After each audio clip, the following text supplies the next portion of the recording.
Barrister Mohammad Ali Jinnah ने जो बातें की थी, मेरे बड़े भाई तारड़ साहब बैठे हैं, लॉ में मेरे सीनियर हैं, काबिल एहतराम है। अगर हम उनकी गुफ्तगू पे जाते, उनके फरमुदात पे जाते, यकीन कीजिए पाकिस्तान आज सुपर पावर होता। और ये बनेगा जिस तरह सूफी मोहम्मद बरकत अली साहब फरमाया करते थे। वो कहते थे, तुम्हें जंगल में तिनके चुनता एक मलंग याद आएगा। जब वो कहा करता था, एक वक्त आएगा कि दुनिया के फैसले पाकिस्तान और इस्लामाबाद की हार नामे होंगे, लेकिन उसके लिए हमें खड़ा होना होगा, मजबूत होना होगा। इस आदमी ने कहा था, जिन्ना साहब ने, कि मुसलमान मुसीबत में घबराया नहीं करता। तो फिर उन्होंने आपको आगे की डायरेक्शन भी दी, हुकूमत कैसे करनी है, फाइनेंस कैसे चलाना है, लॉ मिनिस्ट्री का क्या काम है, ब्यूरोक्रेसी ने क्या करना है, आर्म्ड फोर्सेस ने, जिसको हम एस्टैब्लिशमेंट कहते हैं, आर्म्ड फोर्सेस ने क्या करना है, सियासतदानों ने क्या करना है। मैं मुकदमा जमहूरियत में आगे बढ़ने से पहले बजट 2024 पे एक बात करता हूं। जो भी हुकूमत आती है, जो करने वाला काम है, वो उसकी तरफ हम नहीं जाते। हम कहेंगे बुरा बजट है, ये कहेंगे अच्छा बजट है। लेकिन इस आदमी ने 1948 में ये बात की थी, स्टेट बैंक ऑफ पाकिस्तान को स्पीच करते हुए कहा था। और ये बात पाकिस्तान की फाइनेंस मिनिस्ट्री 75 साल से अपने वेबसाइट पे, अपने सेंट्रल ऑफिस में, जब Asad Umar minister for finance हुआ करते थे, हम जब जाते थे, मैं देखता था वहां बड़ा लिखा है, हुमायूं साहब, औरंगजेब साहब, बड़ा लिखा हुआ है। कायदे आज़म ने सन 48 में फरमाया, मफहूम है तकरीबन, अल्फाज ऐसे ही है तकरीबन, कि I shall watch, state bank को कह रहे हैं कि I shall watch with keenness the work of your research organization in devising the banking principle according to Islamic banking system. ऐसा ही है। और उसमें वो ये भी कहते हैं, ऑनरेबल फाइनेंस मिनिस्टर साहब, कि the western economic system has given the world nothing but 2 world wars. तो उन्होंने हमें रास्ता ये दिया कि आओ दुनिया को रिबा फ्री, सूद से पाक मईशत दें। मुसलमानों ने, हिंद ने जब पाकिस्तान बनाया था, ला इलाहा इल्लल्लाह मुहम्मद रसूलुल्लाह के नाम पे, तो हमने दुनिया को जब नई रियासत दी, अल्लाह रसूल के नाम पे पहली रियासत है और शायद आखिरी रियासत, तो वहां हमने दुनिया को अपना इकोनॉमिक सिस्टम देना था। हाँ, मुश्किल है और जैसा मुश्किल है, लेकिन सफर, वो जो नेल्सन मंडेला ने कहा था ना, कि journey of 1000 miles starts with a single step. Let's take that step today from the National Assembly of Pakistan, my learned brothers and sisters. दूसरा, कायद की बात तो बड़ी एक इंसान की बात है। अल्लाह क्या कहते हैं, सूरह बकरा आयत नंबर 276, अल्लज़ीना यअकुलून अर्रिबा ला यक़ूमून इल्ला कमा यक़ूमु अल्लज़ी यतख़ब्बतहु अश-शैतानु मिनल मस ज़ालिका बिअन्नहुम क़ालू इन्नमल बैउ मिस्लु अर्रिबा व अहल्लल्लाहु अल-बैअ व हर्रम अर्रिबा फमन जाअहु मौइज़तुम मिन रब्बिही फंतहा फलहु मा सलफ व अम्रुहु इलल्लाह व मन आदा फउलाइका अस्हाबुन नार फ़ीहा ख़ालिदून। मफ़हूम ये है कि जो लोग सूद खाते हैं, वो उस जहान में ऐसे उठेंगे, यतख़ब्बतहु अश-शैतानु मिनल मस, जैसे उनको if the evil has touched them। और फिर आगे क्या कहता है अल्लाह ताला, अल्लाह आगे आयत नंबर 276 में कहता है, यमहक़ुल्लाहु रिबा व युरबिस सदक़ात वल्लाहु ला युहिब्बु कुल्ल कफ़्फ़ारिन नसीम। अल्लाह रिबा को खत्म करता है, सूद को खत्म करता है, और अल्लाह सदक़ात को बढ़ाता है। और आगे फिर अल्लाह करीम क्या फरमाते हैं, या अय्युहल्लज़ीना आमनु तक़ुल्लाह व ज़रू मा बक़िय रिबा इन कुंतुम मुमिनीन। ए ईमान वालो, अगर अल्लाह से डरते हो तो रिबा को छोड़ दो, सूद को छोड़ दो। सारे बजट फिर आपकी मुल्क और कौम की तरक्की के बजट होंगे, चाहे नून बनाए, पीपल पार्टी बनाए, या हम खान साहब बनाए। और आगे अल्लाह क्या कहते हैं, ये बड़ी सख्त आयत है। डिप्टी स्पीकर साहब, मुझ में जरूरत नहीं, आप खुद शाह साहब, आप खुद साहिब तसव्वुफ खानदान से ताल्लुक रखते हैं, आप में भी हिम्मत नहीं, हम में किसी में हिम्मत नहीं।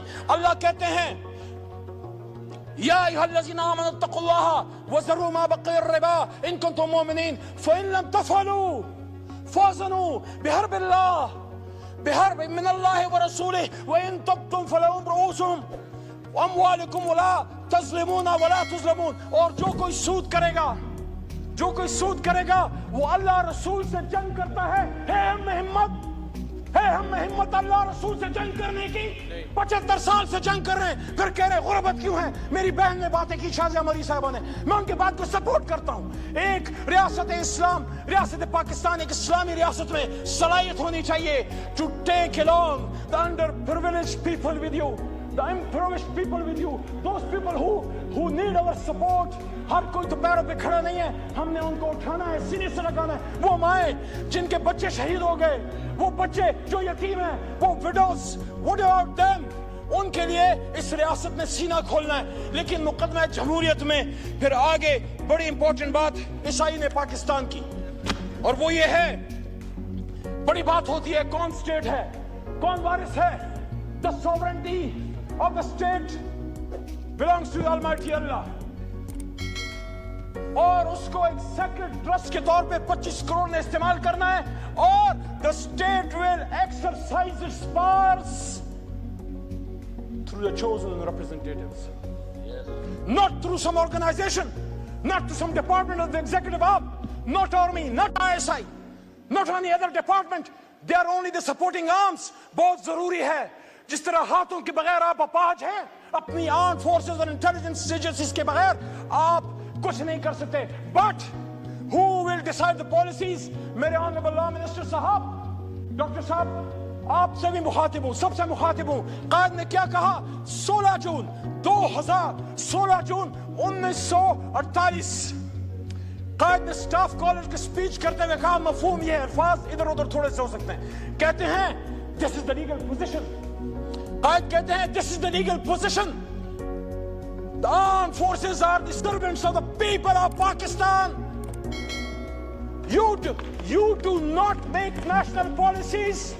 It is we the civilians who decide these issues, and you are supposed to fulfill those policies which are entrusted upon you.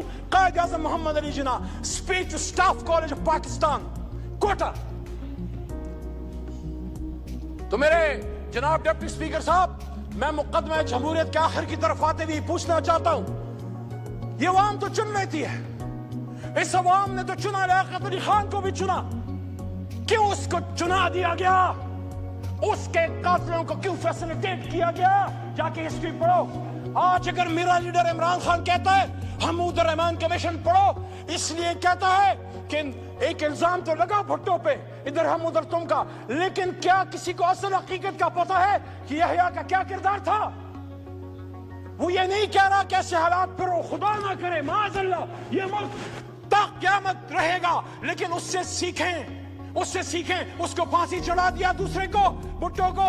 آج میں یہاں بطور سیاسی کارکن ڈیمانڈ کرتا ہوں جناب ڈپٹی اسپیکر صاحب، پاکستانیوں کو بتایا جائے ایک ایسی خاتون جو کھڑی ہو گئی، اس کو لیاقت باغ میں جب شہید کیا گیا، قوم کو بے نظیر بھٹو کے قاتلوں کا اصل چہرہ دکھایا جائے، اس پہ جوڈیشل کمیشن بنایا جائے. DGISPR صاحب، آپ کہتے ہیں judicial commission, yes we are with you, make a judicial commission on 9th May. We want to know who were the people who committed that folly. جس نے بھی کیا ہے، ہم میں سے ہے، کسی اور میں سے ہے. میرا لیڈر 200 جیل میں تھا، حراست میں تھا، اس پہ جوڈیشل کمیشن بنائیں، لیکن جس نے کیا اس کو سزا دیں. میری بوڑھی ڈاکٹر یاسمین راشد کا کیا قصور ہے؟ آپ کی طرح ماجی، آپ کی طرح کی وہ سینئر سٹیزن ہے، کورونا میں ہیرو ہے اس قوم کی. یاسمین راشد کے ساتھ ساتھ ہماری عالیہ حمزہ کا کیا قصور ہے؟ شاہ محمود قریشی کا کیا قصور ہے؟ ایک سینئر پولیٹیشن، پاکستان کے لیے جدوجہد کرنے والا، ریمنڈ ڈیوس کے معاملے پہ استعفیٰ دینے والا. میرے جناب ڈپٹی اسپیکر صاحب، میں آج اس سوال میں کہنا چاہتا ہوں، میں سائفر کیس کے ایک دن رہا، میں عدالت جاتا رہا، عمران خان بری ہوا ہے. میں کہتا ہوں سائفر پہ جوڈیشل کمیشن بنائیں. اور جو بات محترم نواز شریف صاحب کے پرسنل ان کے ترجمان مسٹر محمد زبیر صاحب نے کی تھی کہ اس وقت آرمی چیف نے انہی کے ایک شخصیت لیڈر میاں صاحب کے الزام ہے، اس پہ بھی کمیشن بنائیں. میرا سوال یہ ہے، کب ایسا کیوں ہوتا ہے؟ ایک منتخب وزیر اعظم کے ساتھ ایسا کیوں ہوتا ہے؟ 88 میں جب بے نظیر صاحبہ کی حکومت آئی، 90 میں IGI کس نے بنائی؟ 90 میں IGI کس نے بنائی؟ کہ اس کو 5 سال پورے نہیں کرنے دیا.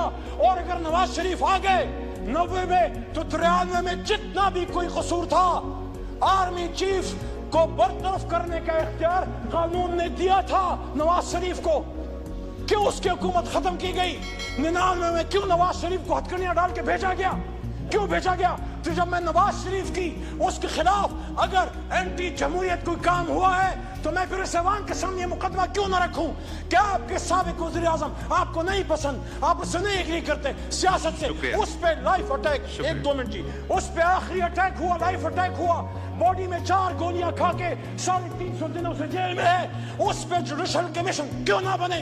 कितनी बेनजीर, कितने लियाकत अली खान, कितने भुट्टो कुर्बान करोगे?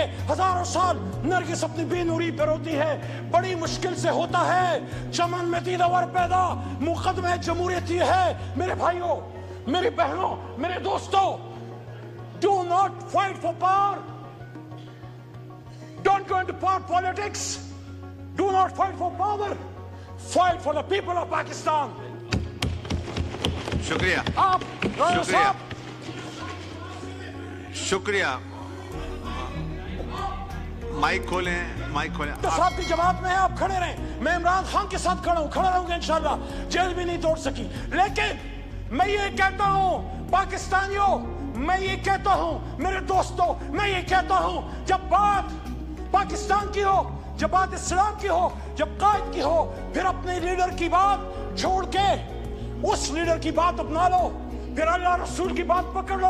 आप में से हर एक लीडर है। मैंने पिछली स्पीच में भी ये बात की, हम अपना स्टेचर बढ़ाएं, अपने लीडर की गलत बात को गलत कहें, पाकिस्तान जिंदाबाद के लिए कहें। और इस शेर के साथ स्पीकर साहब, आपको शेरों का बड़ा शौक है, साहिब ज़ौक़ हैं। ये शेर इस मुकदमे जमहूरियत का दर्द है, ये शेर इस मुकदमे जमहूरियत का दर्द है, ये इमरान खान का भी दर्द है, ये नवाज शरीफ का भी दर्द है, ये शहीद भुट्टो का भी दर्द है, ये कायद आज़म का भी दर्द है। जागण वालियां, जागण वालियां रच के लुटे, सोए तुसी भी हो तो सोए असी भी हां। लाली अखें में दस्ती है, रोए तुसी भी हो तो रोए असी भी हां। पाकिस्तान जिंदाबाद, जमहूरियत जिंदाबाद, इमरान खान जिंदाबाद। शुक्रिया, शुक्रिया।